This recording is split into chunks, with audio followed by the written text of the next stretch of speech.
So I want to introduce you to the two girls on the screen. This is Brittany and this is Stephanie. Brittany and Stephanie are identical in every way except for one, how they were treated by their parents growing up.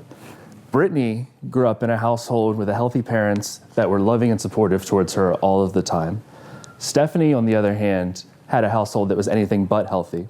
Her mother was verbally abusive towards her, often telling her things like, "I never wanted you in the first place," and her father was physically and sexually abusive towards her. So flash forward into the future.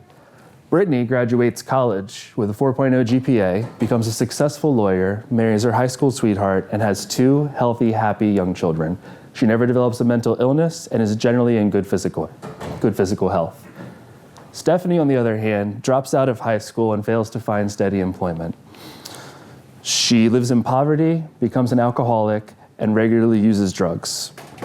She engages in risky sexual behavior and has an unwanted pregnancy. She's arrested and spends 6 months in jail for attempting to rob a liquor store. She's been diagnosed with 6 psychiatric disorders and has attempted suicide 3 times in her life. Ultimately, Stephanie passes away at the age of 43 from an overdose.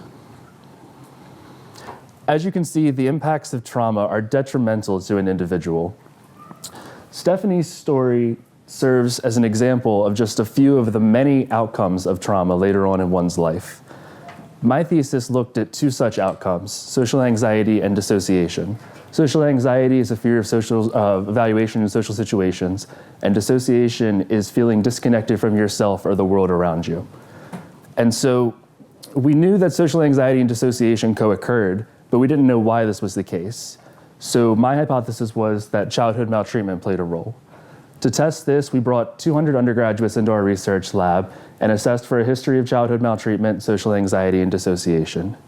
What we found was for the Stephanies of the world that had been maltreated, the social anxiety dissociation relationship was much more strong than for the Brittany's of the world that hadn't been maltreated. And this is important because this has treatment implications and may help to serve to understand why some of these disorders develop later in life. But my research only focused on one small subset of the impacts of trauma.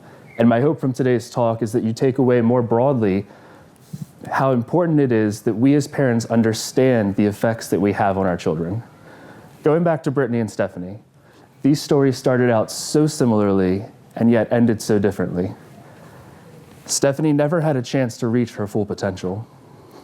The effect of her parents' abuse on her took a toll on every aspect of her life, and ultimately, her life itself. The World Health Organization estimates that roughly 150,000 children each year die as a result of childhood maltreatment. Many more than that go on to live lives similar to Stephanie's. These are the invisible consequences of parenting.